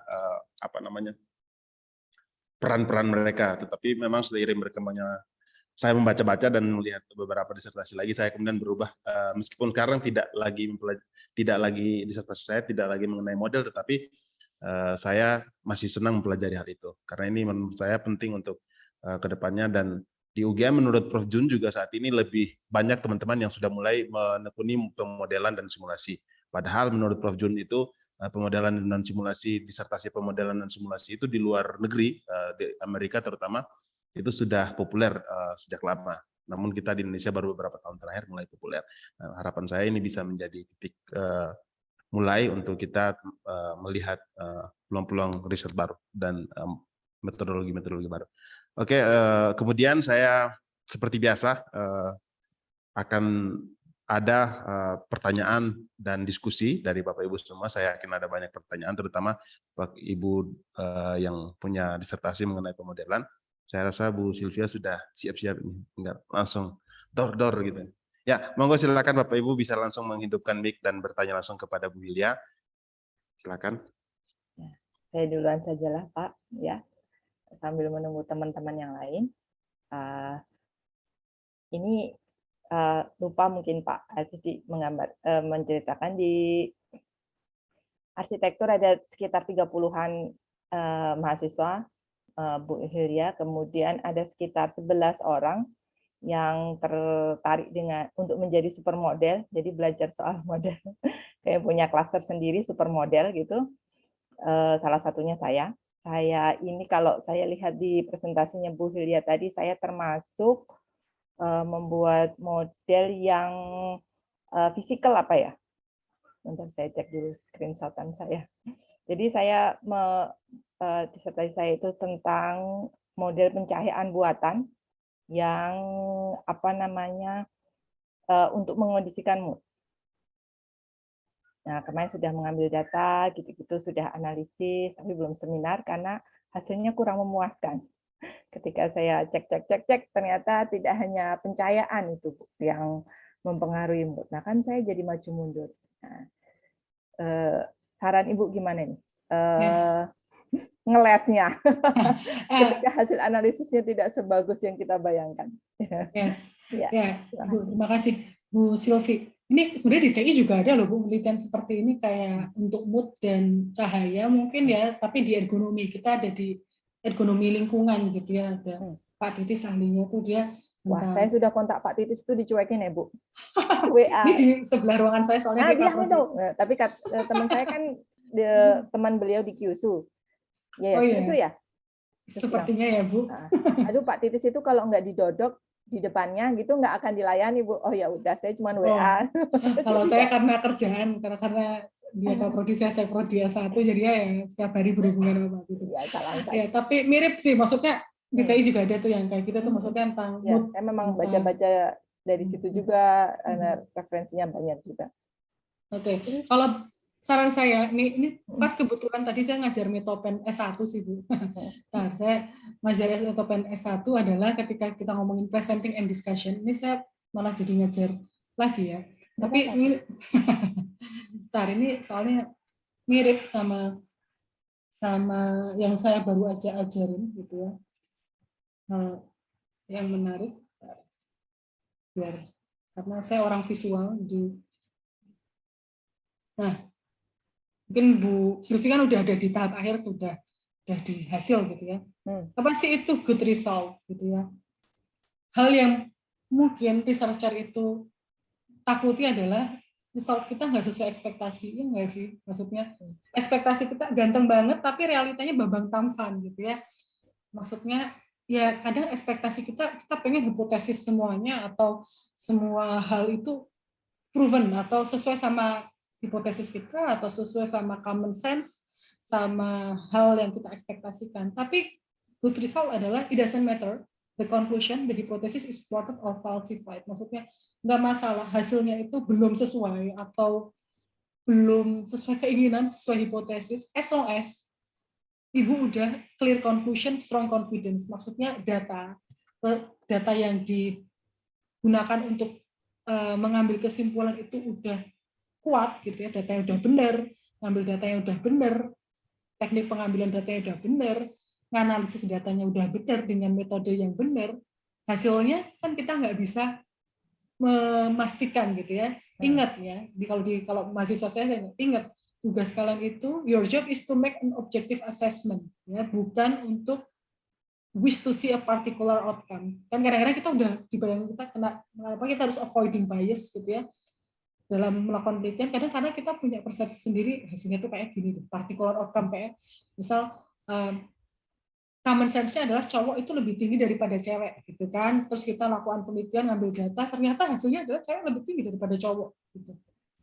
Terus kita nggak maju nih, kayak datanya kurang nih dan lain sebagainya. As long as data kita kuat, Ibu pede dengan datanya, ngambil datanya benar, analisis datanya benar, nggak apa-apa. As long as nanti dibahas di discussion gitu ya. Kenapa itu bisa terjadi? Kenapa nggak sesuai sama hipotesisnya? Kenapa nggak sesuai sama real world-nya, common sense-nya? Nah itu malah akan jadi penelitian next-nya, suggestion-nya gitu kan ya. Jadi penelitian lanjutannya, walaupun mungkin bukan Ibu yang lakuin, tapi at least itu. Kalau saran saya seperti itu, maju aja Bu. Gitu. Ya as long as dengan ini datanya memang proven, cara metodenya udah benar, ya gitu. Jadi karena kita kadang ya manusiawi ya, karena kita kadang melakukan penelitian, kita pengennya sesuai ekspektasi hasil kita gitu ya. Ternyata misal kayak ini saya lagi ngelakuin penelitian sama Australia terkait hoax gitu, tentang deteksi hoax gitu. Saya pikir anak dalam bayangan saya, di benak saya, di kognitif saya pikir anak muda, generasi Z, mahasiswa-mahasiswa itu akan lebih tidak mudah terkena hoax daripada generasi X atau Y. Maksudnya generasi 80, 70, 90, kayak anak muda itu 2000-an itu lebih. Tapi ternyata enggak. Ternyata generasi Y sama X itu lebih bagus daripada Z. Kenapa? Oh, ternyata mungkin salah satunya mereka kurang literasi. Karena mereka suka generasi instan, bacanya cuma judulnya aja, bisa jadi kan, maksudnya jadi dia menjudge itu hoax atau enggak itu dari judulnya, padahal kan sekarang kadang-kadang judulnya terlalu mengadi-adi, kalau anak-anak sekarang ngomong mengada-ada gitu ya, judulnya terlalu hiperbolis padahal kontennya enggak gitu ya. Nah itu mungkin pembahasan itu yang perlu dilakukan Ibu. Jadi itulah malah itu jadi milik saya kuliah saya tadi. Jadi gimana cara lakuin a good result ya, eksperimen applied the method can trust the data. Jadi datanya bisa di-trust, metode untuk ngambil datanya udah benar, analisis datanya udah benar, validasi atau dan lain sebagainya, komponen di dalam analisis datanya udah oke, go ahead. Gitu saran saya. Gitu sih Bu Sylvie. Kalau semisal saya menyadari, oh iya ini harusnya begini nih gitu. Kayak misalnya kan saya menanyai tentang persepsi rileks nih. Tapi saya tanyain itu setelah mereka ngerjain game kesigapan.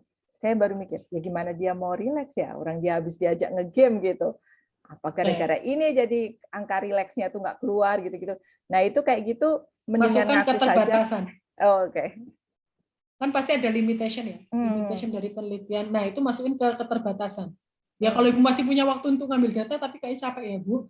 Jadi berarti sebenarnya cuman ya waktunya itu, kapan lulusnya itu. Nah itu, karena kadang-kadang kita kan orangnya nggak puas gitu. Maksudnya kita kadang-kadang ada waktu untuk stop gitu. Maksudnya kalau mau ngelakuin lebih perfect tuh bisa aja, tapi ya kita realistis aja gitu. Kan kita nggak lagi mau bikin Nobel ya Bu, maksudnya maksudnya ini kan kayak PhD kan lagi bikin SIM ya nggak sih? SIM untuk menjadi independent researcher gitu ya.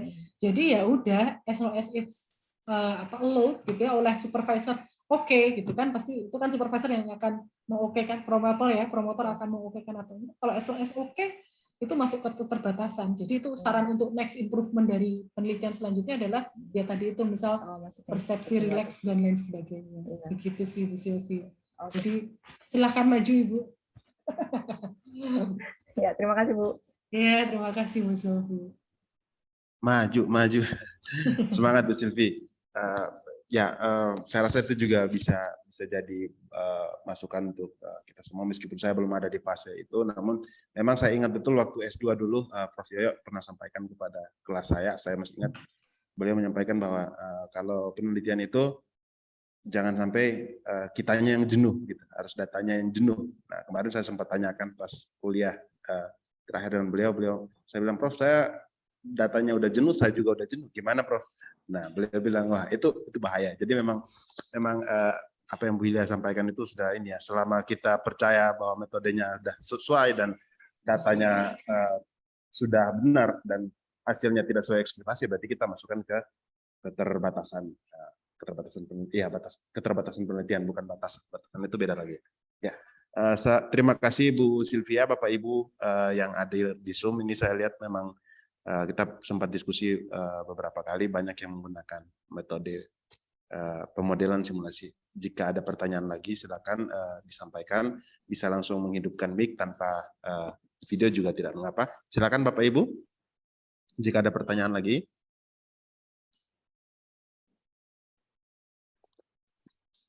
Kayaknya udah jelas, Mas. Atau udah mau sholat asar kayaknya, Mas.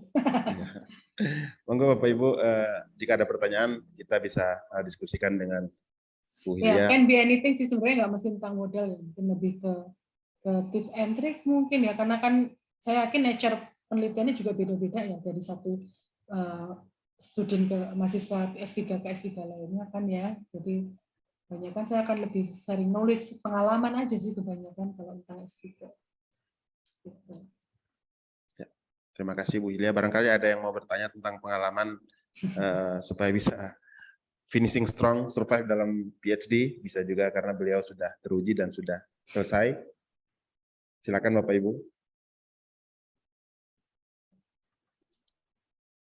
Kalau saya dulu, ini cuma cerita aja, jadi sambil nunggu kalau nggak ada pertanyaan. Kalau saya dulu, ini yang saya lakukan strateginya adalah kalau sama supervisor saya itu, saya tuh nggak pernah ada janji, maksudnya kayak nggak ada jadwal. Mungkin Bapak Ibu ada jadwal bimbingan mingguan gitu ya, itu akan bagus gitu ya, karena akan nge-push Bapak Ibu untuk at least datang dan ada progres. Karena supervisor saya itu nggak punya jadwal bimbingan khusus, akhirnya saya yang nge-push diri saya untuk schedule meeting dengan supervisor saya. Jadi tiap 2 minggu sekali saya harus ada progres, dengan cara adalah saya di-push, karena saya bukan orang yang terplanning dengan bagus. As long as ada deadline, saya lakukan gitu ya. Jadi saya meeting dengan supervisor saya itu 2 minggu sekali waktu itu. Jadi at least dengan 2 minggu itu saya kasih progres. Jadi dia akan kasih feedback kan, at least supervisor atau promotornya. Nah itu yang saya lakukan. Jadi lebih terkontrol dan ada motivasi lah untuk kalau nggak ketemu supervisor nggak akan ada progres. Kalau saya sih ya, ini case saya gitu. Jadi nggak ada pacuan gitu. Kalau saya sih gitu. Ini salah satu strateginya. Ya, baik Bu Hilya. Dan lalu juga mungkin dengan diskusi-diskusi seperti ini kita bisa banyak mendapatkan masukan, banyak mendapatkan gambaran supaya bisa lebih berjalan perkuliahan, bisa berjalan dengan baik. Lalu Bu, jika ini Bu Rosalia mau tanya barangkali. Iya, silakan Bu. Boleh tanya. Saya newbie di sini baru semester 1. Iya. Nggak apa-apa Bu. Sama. Bu Sylvia yang expert. Saya tertarik dengan tadi diskusi yang di awal bahwa proposal itu lebih baik, bukan lebih baik ya. Kalau mundur tapi lebih pasti itu menjadi lebih baik daripada on time tapi kemudian kedodoran di belakang. Nah ini tipsnya gimana ini Mbak supaya tahu tentang persiapan proposal yang bukan cepat ya, yang tepat gitu. Dan tahu gimana, saya udah siap nih gitu. Gimana, makasih. Oke. Itu juga saya dapatin dari supervisor saya. Jadi ini sedikit cerita flashback ya, Ibu. Jadi waktu itu sama up and down dalam PhD itu pasti ada. Jadi supervisor saya 2 orang ini ya, cowok-cowok. Tadinya jadi supervisor saya jadi 3 sekarang. Supervisor saya ada 2, promotor, kopromotor gitu ya. Dan mereka punya porsi yang sama, 50-50. Jadi nggak ada yang dominan.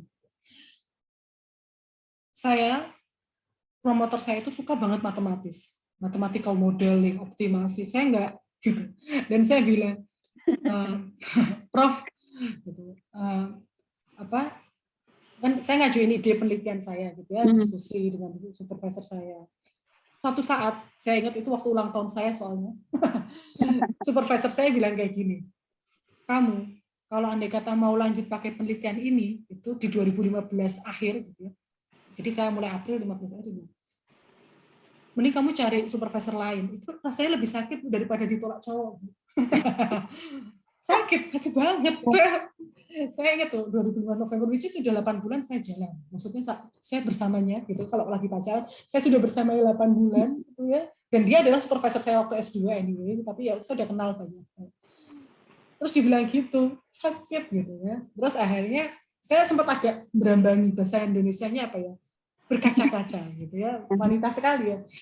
Nah, supervisor saya itu bilang gini. Gil ya, yang second supervisor, yang first supervisor itu kayak dia udah senior lah, dia waktu rektor lah, jabatan udah kayak gitu, udah profesor dah. Yang second supervisor itu bilang, Gil ya, do what you love gitu. Jadi lakukan yang kamu sukai. Atau anyway ini yang lakuin kamu, bukan saya. Saya cuma mendampingi gitu kan. Saya konsultasi.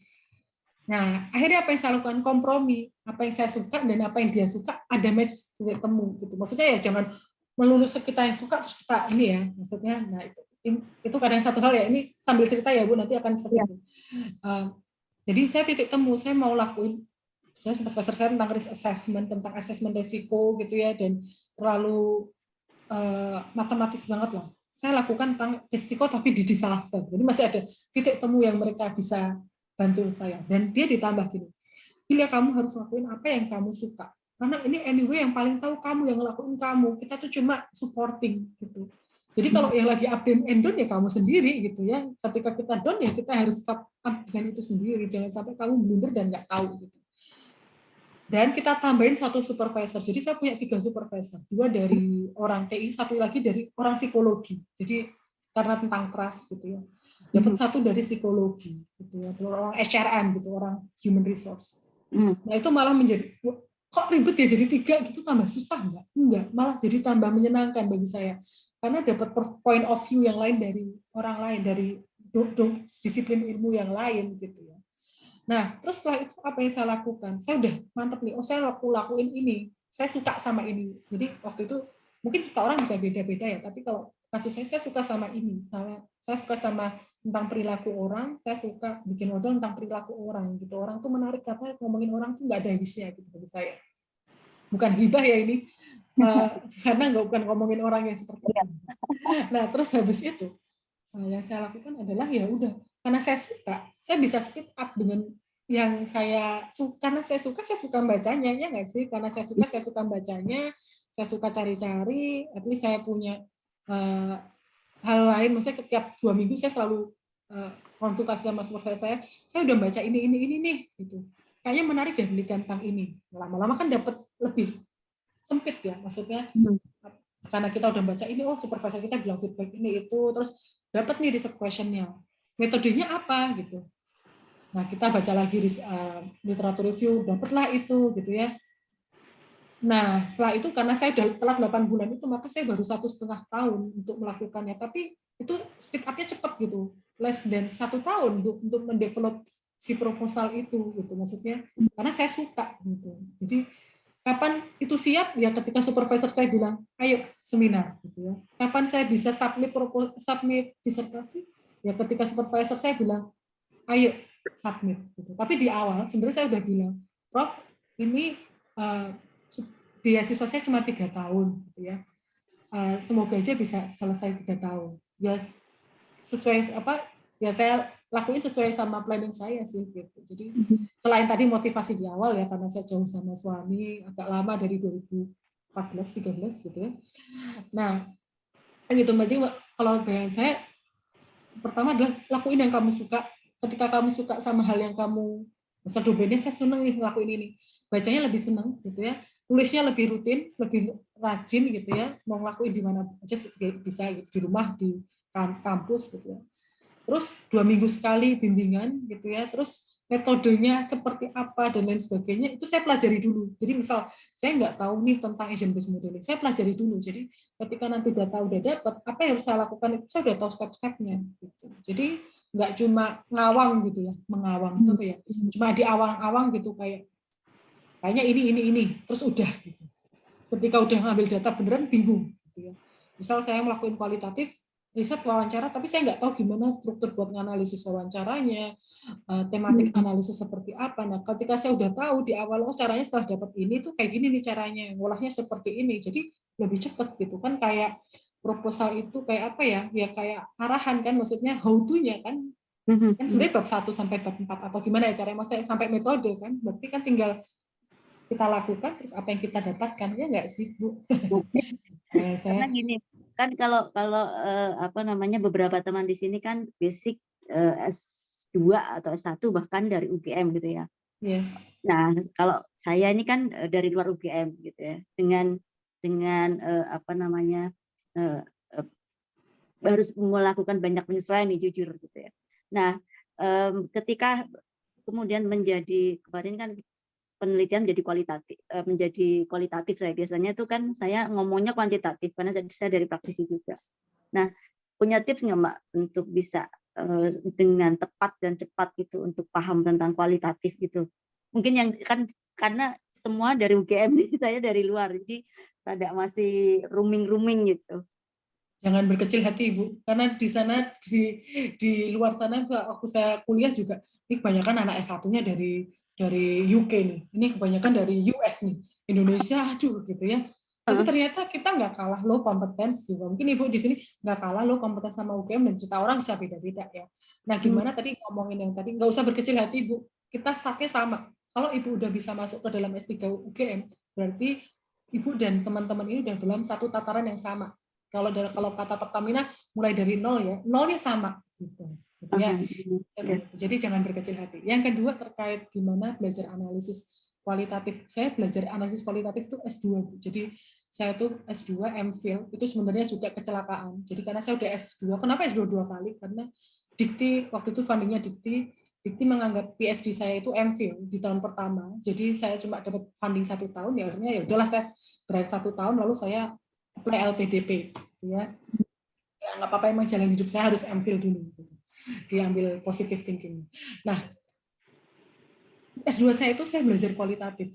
Supervisor saya bilang, Gil ya, saya tentang project management, jadi ilmu saya ada di project management. Saya disuruh meneliti tentang definisi, controllability, dan manageability. Batin saya, ya elah, definisi itu kenapa harus diteliti sih ya? Point of view-nya orang kuantitatif, karena saya pakai kacamata kuantitatif. Definisi aja perlu diteliti, jadi research question. Buat apa gitu? Kenapa nggak lebih susah sih gitu kan? Sok-sokan banget ya orangnya ya. Ternyata susah gitu ya. Sebenarnya saya tentang kualitatif itu cuma interview atau FGD, udah selesai nulis gitu. Ternyata enggak, ternyata susah. Jadi ngambil datanya mungkin mudah gitu, apalagi kalau udah punya kenalan untuk ekspor gitu ya. Waktu itu saya project manager di UK, dapat koneksi dari supervisor.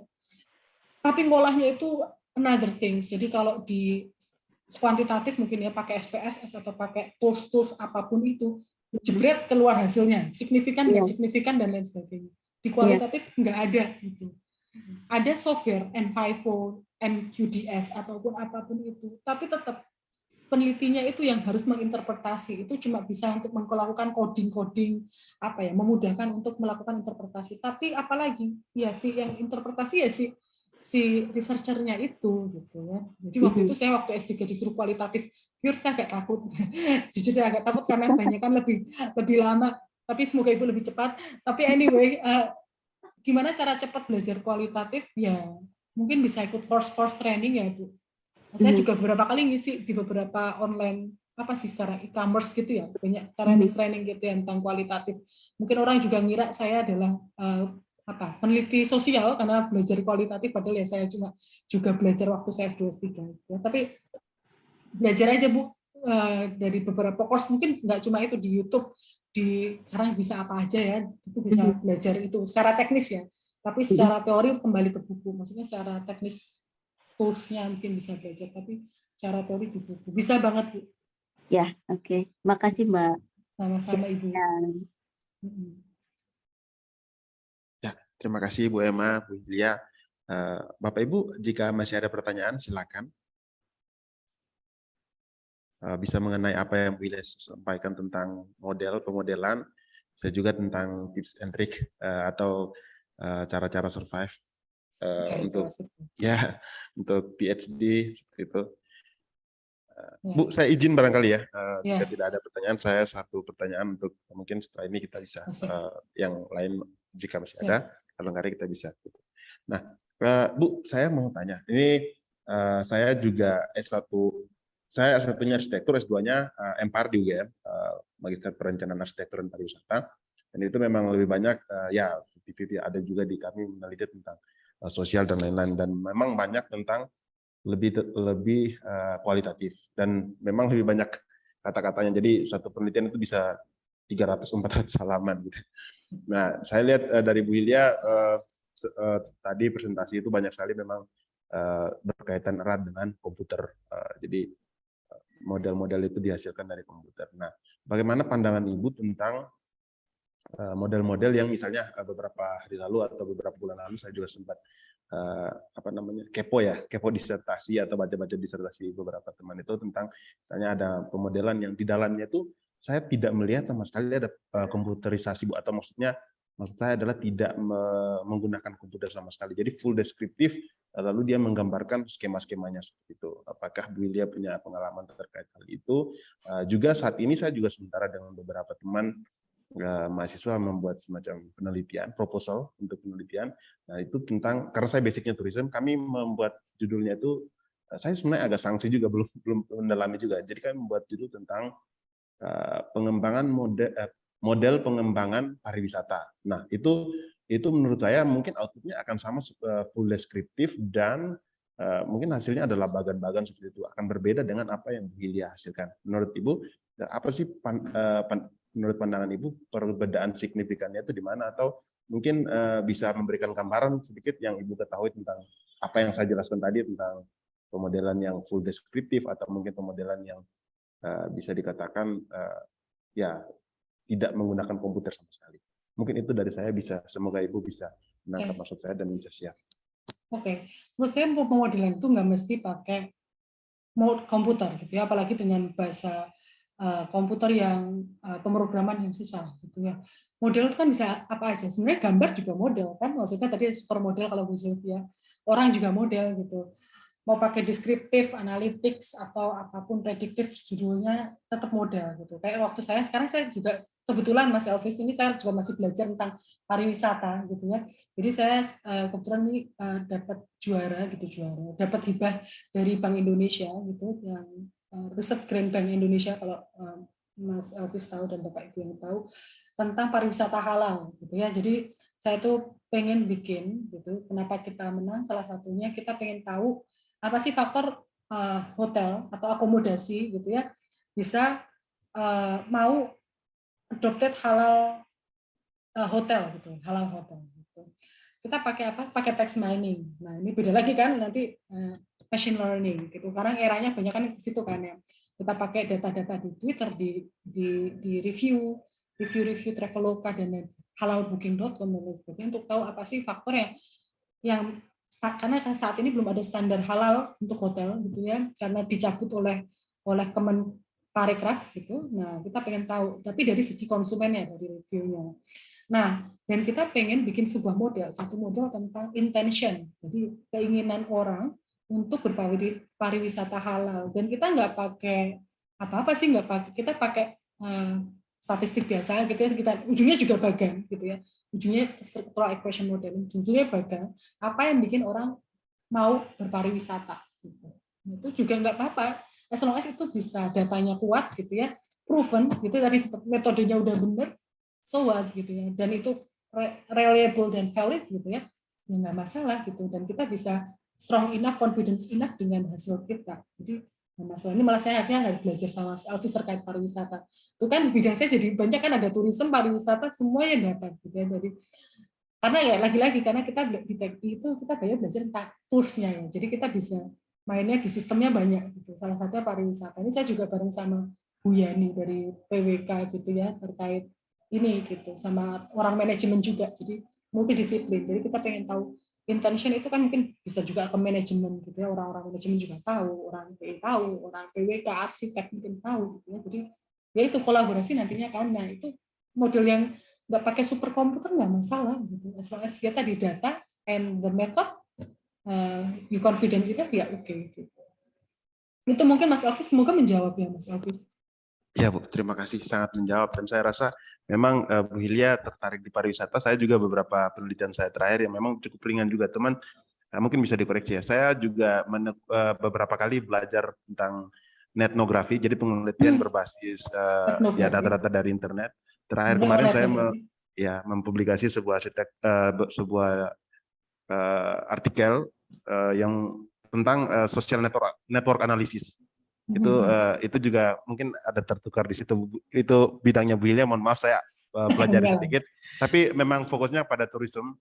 Jadi sejauh mana sih hashtag tentang destinasi-destinasi dan lain-lain seperti itu. Kemarin saya sempat dengan teman dari UPN seperti itu. Jadi memang zaman sekarang memang kolaborasi ya Bu ya. Memang harus banyak belajar. Makanya Bu Hilya di sini memberikan banyak sekali arahan dan masukan. Dan bayangan saya tuh satu domain, satu ilmu itu nggak akan, pasti ada overlapnya lah. Kayak tadi Bu Sylvie, ternyata sama, hampir mirip sama kayak Pak Titis gitu ya, atau Bu Rosa, atau Bu Ema gitu, atau Pak Elvis gitu. Pasti ada. Tadi ada Mbak Fitri juga bilang, oh resilient sama ya gitu. Jadi emang nggak bisa terkotakan gitu. Maksudnya ada ruang untuk kolaborasi. Begitu mungkin Mas Elvis dan Bapak Ibu semuanya. Ya, baik. Terima kasih banyak Bu Hilya, Bapak Ibu. Jika sudah cukup, tidak ada pertanyaan lagi, maka saya mohon izin seperti biasa kita foto bersama. Jika berkenan, Bapak Ibu, saya mohon izin untuk dinyalakan kameranya. Kita akan akhiri kemisahan hari ini, namun kita foto bersama dulu gitu, supaya ada kenang-kenangan. Oh, ada Bu Tutun, Bu Imel. Selamat sore Bu. Ya, terima kasih banyak. Bu Imel, salam. Ya. Saya hitung sampai 3, Bapak Ibu. 1, 2, 3. Oke. Oh ya, sekali lagi karena tadi sepertinya kamera Bu Mutia belum kelihatan. 1, 2, 3. Ya, terima kasih banyak Bu Hilya, Bapak Ibu semua. Saya tidak bisa menyebutkan satu-satu. Terima kasih. Semoga kamisan minggu depan atau kamisan di waktu yang akan datang kita lebih intens lagi, lebih ramai lagi, dan lebih banyak interaksi lagi. Terima kasih Bu Hilya sudah menyempatkan waktu yang sangat berharga untuk curhat dan juga sharing ilmu yang sangat bermanfaat. Terima kasih. Saya tutup kemisan hari ini. Wassalamualaikum warahmatullahi wabarakatuh. Waalaikumsalam. Mohon izin Bapak Ibu. Sami-sami.